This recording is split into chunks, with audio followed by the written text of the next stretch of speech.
Good evening friends, आप सबों का हमारे चैनल ए के ट्यूटोरियल्स में स्वागत है। आज जो टॉपिक हम लोग स्टडी करने जा रहे हैं वो है MIL Hindi AEC 1 ability enhancement course 1 semester 1 के छात्रों के लिए। ठीक है, आइए हम लोग लॉन्ग आंसर क्वेश्चन को डिस्कस करेंगे। आज जो हम लोग ये क्वेश्चन नंबर 23 जो दिख रहा है इसको डिस्कस करेंगे इस बुक का। बेटों वाली विधवा कहानी की समीक्षा करें अथवा कहानी बेटों वाली विधवा की कथा वस्तु स्पष्ट करें। तो MIL हिंदी सेमेस्टर 1, ठीक है, सभी यूनिवर्सिटीज़ का जो हिंदी का जो टॉपिक है AEC 1 एबिलिटी इनहेंसमेंट कोर्स 1 के साथ जो चॉइस बेस्ड क्रेडिट सिस्टम जो एग्ज़ाम है उसमें लॉन्ग आंसर क्वेश्चन में, ठीक है, यह क्वेश्चन आने की उम्मीद है। बेटों वाली विधवा, ठीक है, ये कहानी है, आपके सिलेबस का पार्ट है, तो उसी कहानी की आपको समीक्षा करना है। अथवा कहानी जो है बेटों वाली विधवा की कथा वस्तु, उसका क्या स्टोरी है, क्या चीज़ है उसमें, वो चीज़ आपको क्या करना है, एक्सप्लेन करना है, वर्णन। बेटों वाली विधवा कहानी की समीक्षा करें अथवा कहानी बेटों वाली विधवा की कथा वस्तु क्या करें, स्पष्ट करें। तो प्रेमचंद का कथा संसार अपने आसपास की गुर्बत, किसानी जीवन की छोटी बड़ी समस्याओं और आप बीती कष्टों पर आधारित है। कह रहा है कि प्रेमचंद, मुंशी प्रेमचंद, इनको धनपत राय अपने नाम से भी जानते हैं, मुंशी प्रेमचंद महान लेखक थे। उनका जो कथा संसार, प्रेमचंद जो अपना जो भी कहानी स्टोरी जो लिखते थे वो आसपास की दिक्कतें, फिर किसानी जीवन की जो भी छोटी बड़ी समस्याएं थी या आप बीती कष्ट पर आधारित थी। समाज की हर समस्या पर प्रेमचंद का ध्यान था। समाज की हर समस्या पर प्रेमचंद का ध्यान था। विरोध का साहस उनमें खूब था।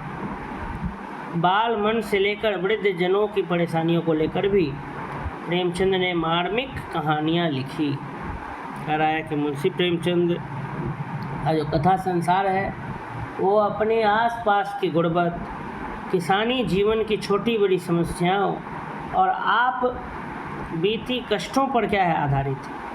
समाज की हर समस्या पर प्रेमचंद का क्या था, ध्यान था।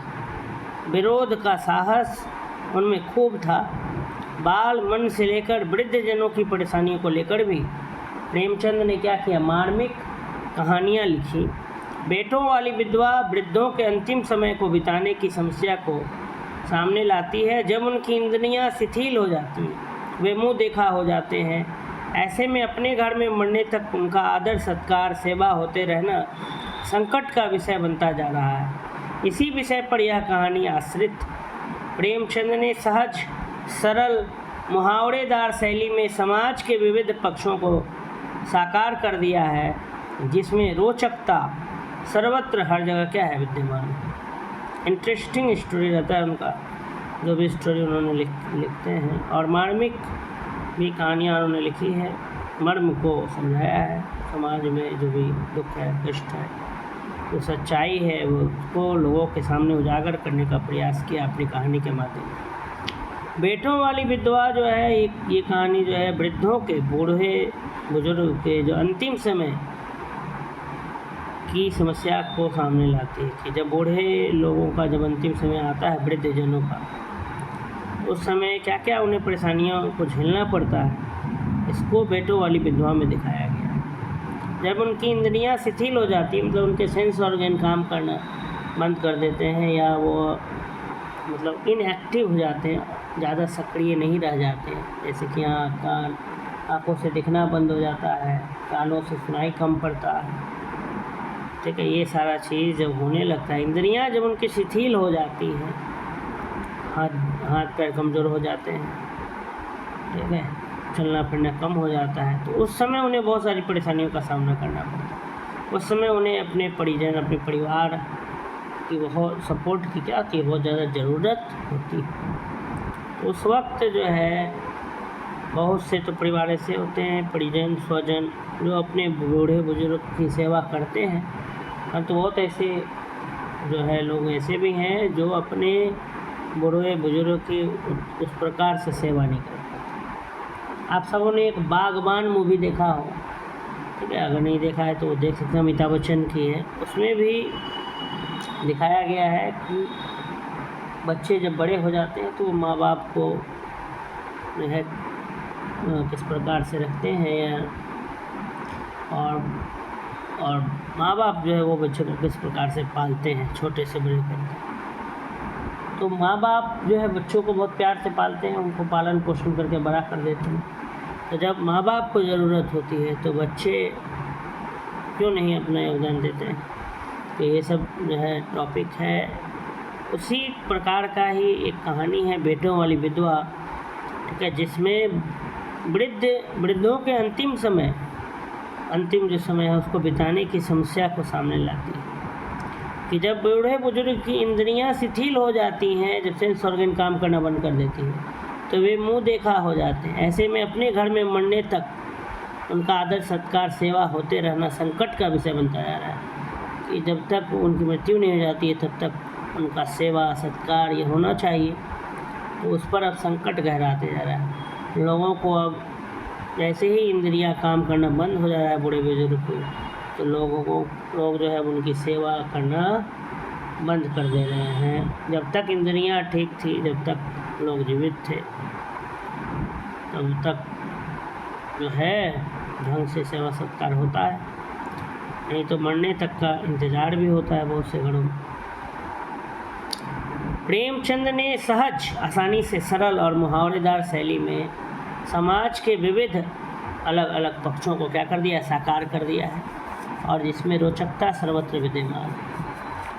कह रहा है कि समाज तेज़ी से विकास कर रहा है, बदल रहा है, और विकास के नशे में, डेवलपमेंट के नशे में मानवीय संबंध थोथे और बेईमानी होते जा रहे हैं। आज सिर्फ डेवलपमेंट को ही बड़ा माना जा रहा है।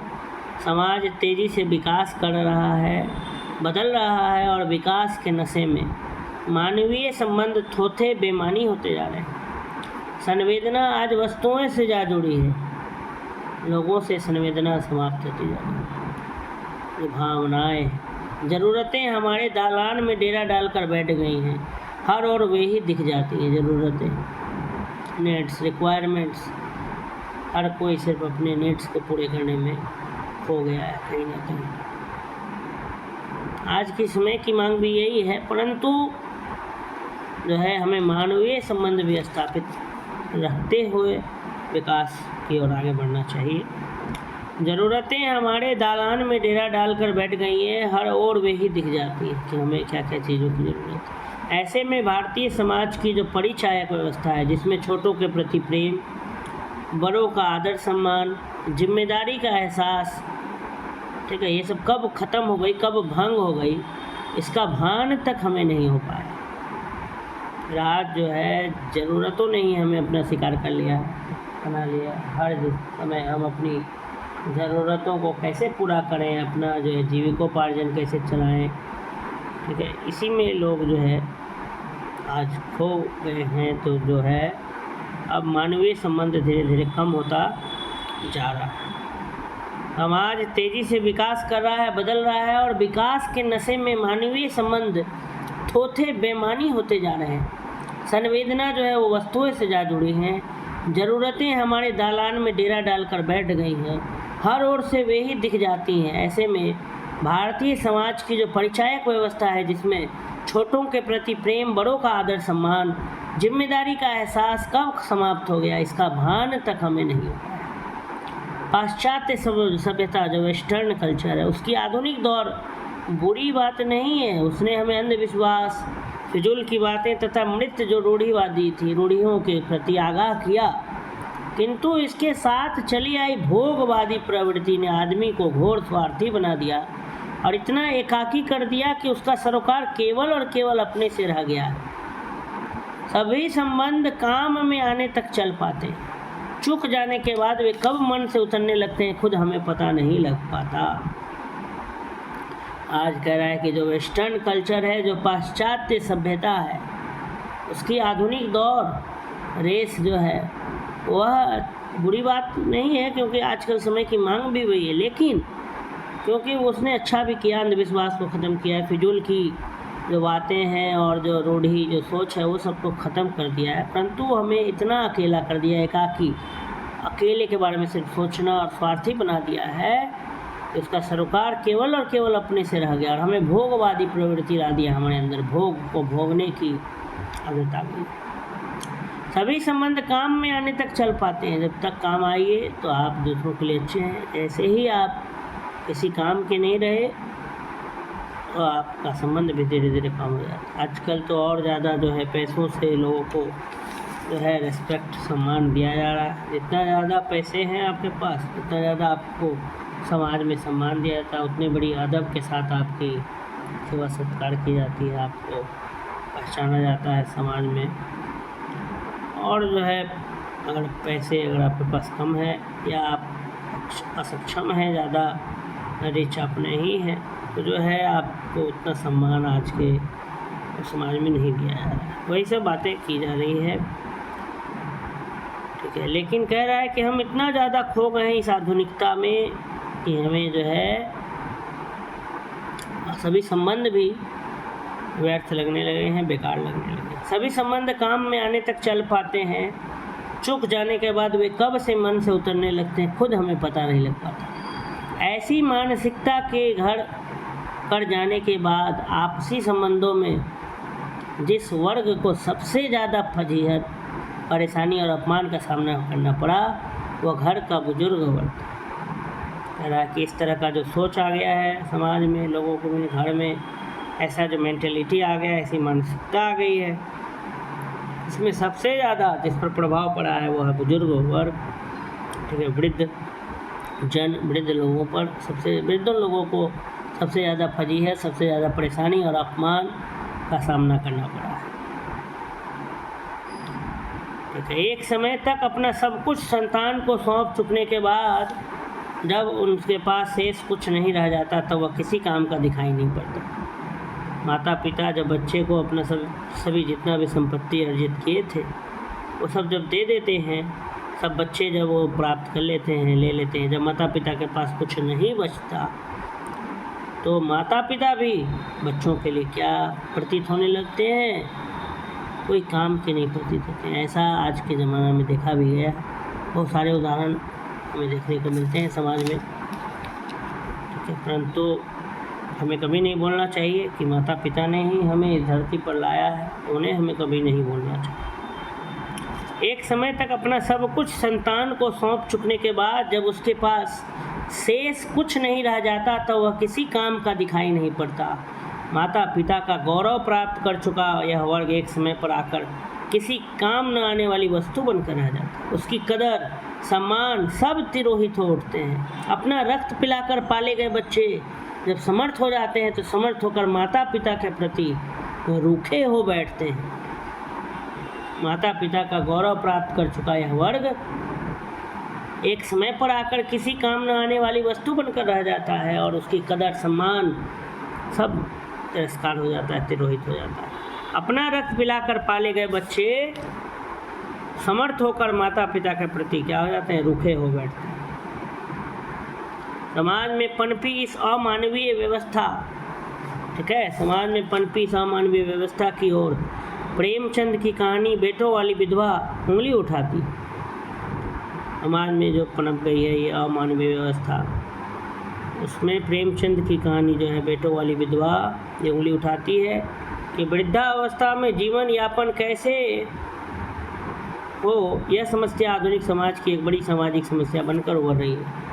श्रवण भाव रीत जाने के बाद स्वार्थपरकता ने निर्वाह में खाई पैदा कर दी, जिसके कारण ही फूलमती, इसके चार बेटे हैं, विधवा हो जाने के बाद मृत प्राय मृत के समान जीवन जीते हुए दर्दनाक मौत का ग्रास बन जाती है। कहानी है बेटों वाली विधवा, जिसमें एक औरत है फूलमती, ठीक है, उनके 4 बेटे हैं। तो जब वो विधवा हो जाती है, उनकी पति की जब मृत्यु हो जाती है तब उनका तिरस्कार शुरू हो जाता है, घर में कोई नहीं पूछता है उन्हें, और वो दर्दनाक मौत का शिकार हो जाती हैं। मृत प्राय मृत्यु के समान जीवन जीती हैं और जीवन जीते जीते वो मौत का शिकार हो जाते। पंडित अयोध्यानाथ उनके पति का नाम था, फूलमती जी का। तो पंडित अयोध्यानाथ के परिवार, ये कहानी है बेटों वाली विधवा, ठीक है। तो फूलमती जिनके 4 बेटे हैं, विधवा हो जाने के बाद मृत प्राय जीवन, मृत के समान जीवन जीते हुए दर्दनाक मौत का क्या बन जाती है, ग्रास बन जाती है। पंडित अयोध्यानाथ के परिवार की यह कहानी वृद्धों की दुर्दशा की ओर संकेत करती है। पंडित अयोध्यानाथ के 4 बेटे हैं, सभी लायक एवं परिपक्व हैं, सभी का कुछ न कुछ लक्ष्य है, उनके लिए जीवन का जोड़ा हुआ सब कुछ अयोध्यानाथ उनके नाम कर जाते हैं। एक पक्का मकान, 2 बगीचे, कई हजार के गहने और 20,000 नगद। जब तक पंडित अयोध्यानाथ जीवित रहे सारे बेटे और बहू आज्ञाकारी रहे, लेकिन उनकी मौत के बाद जब पंडित अयोध्यानाथ का स्वर्ग सिधार गए, पंडित अयोध्यानाथ का जब निधन हो गया तो उनके बाद सारी संपत्ति बेटों के नाम हो जाने के बाद फूलमती पंडित अयोध्यानाथ की पत्नी अर्थात घर की मालकिन के प्रति बेटों बहुओं का उपेक्षा का भाव गहराता जाता है, उनका उपेक्षा होने लगता है, अनादर शुरू हो जाता है, और वह नीचता की इस हद तक जा पहुंचता है कि झूठ बोल बोल करके उसके लड़के फूलमती के गहनों तक को उससे निकलवा लेते हैं, जिन्हें फूलमती ने अपनी बेटी के ब्याह के लिए बड़े संजो कर रखा था।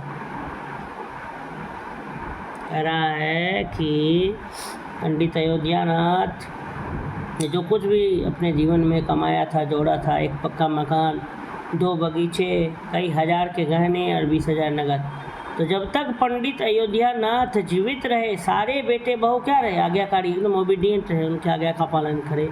लेकिन जब पंडित अयोध्यानाथ का निधन हो गया, स्वर्ग हो गए, स्वर्ग सिधार गए, स्वर्गवासी हो गए जब पंडित अयोध्यानाथ, जो उनकी सारी संपत्ति जब बेटों को मिल गई, तो पंडित अयोध्यानाथ की पत्नी जो घर की मालकिन थी, उनके प्रति अब बेटों और बहुओं का जो व्यवहार था वो अच्छा नहीं रहना, रूखा व्यवहार वो लोग करने लगे, और वह इस नीचता के हद तक पहुंच गई कि झूठ बोल करके उनके जो लड़के थे फूलमती जी के, वो उनके गहनों को भी निकलवा लेते हैं, जो फूलमती ने अपनी बेटी के ब्याह के लिए बड़े संजो कर रखा था।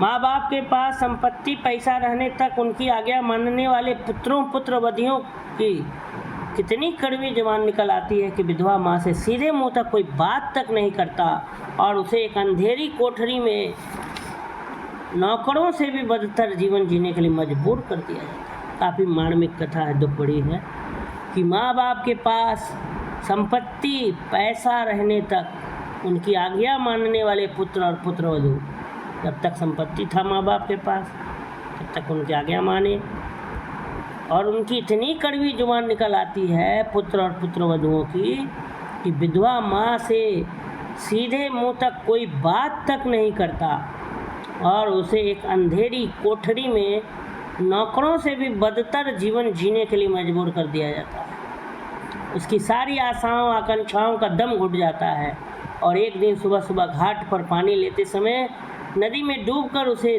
त्रास से भरी जिंदगी से छुटकारा मिल जाता है। तो माँ बाप के पास संपत्ति पैसा रहने तक उनकी आज्ञा मानने वाले पुत्रवधुओं की कितनी कड़वी जुबान निकल आती है कि विधवा माँ से सीधे मुंह तक कोई बात तक नहीं करता, और उसे एक अंधेरी कोठरी में नौकरों से भी बदतर जीवन जीने के लिए मजबूर कर दिया जाता है। उसकी सारी आशाओं आकांक्षाओं का दम घुट जाता है, आशा इच्छा सब खत्म, और एक दिन सुबह सुबह घाट पर पानी लेते समय नदी में वो डूब कर मर जाता है, और ज़िंदगी ये जो त्रास, जो ये दुख भरी जो ज़िंदगी से उनसे उनको छुटकारा मिल जाता है। कि जो धरती पर जो जीवन है वही त्रास बन जाता है, वही अच्छा नहीं रहता, उससे अच्छा उनकी मृत्यु हो जाती है। यह कहानी स्वार्थी समाज को अपनी अंतर आत्मा में झांकने के लिए क्या करती है, विवश करती है। मुंशी प्रेमचंद द्वारा लिखी गई है, बेटों वाली विधवा, ठीक है। तो यह कहानी जो है स्वार्थी समाज जो है आज उसको अपनी अंतर आत्मा में झांकने के लिए क्या करती है, विवश करती है। तो इस प्रकार से हमने इस कहानी को पढ़ लिया, बेटों वाली विधवा कहानी की हमने समीक्षा कर ली, कथा वस्तु हमने स्पष्ट कर दिया। आप सबों का हमारे चैनल एक ट्यूटोरियल में जुड़ने के लिए बहुत बहुत धन्यवाद। अगर आप हमारे चैनल पर नए हैं तो प्लीज़ चैनल को सब्सक्राइब कर लें और इस वीडियो को अधिक से अधिक लोगों तक शेयर करें, ठीक है। और अगर आपने तक सब्सक्राइब नहीं किया है तो प्लीज़ सब्सक्राइब कर लें और बेल आइकन दबाना ना भूलें, जिससे कि आने वाली सभी वीडियोस का नोटिफिकेशन आप तक पहुंच सके। आप सबों का पुनः एक बार हमारे चैनल AK ट्यूटोरियल्स में जुड़ने के लिए बहुत बहुत धन्यवाद।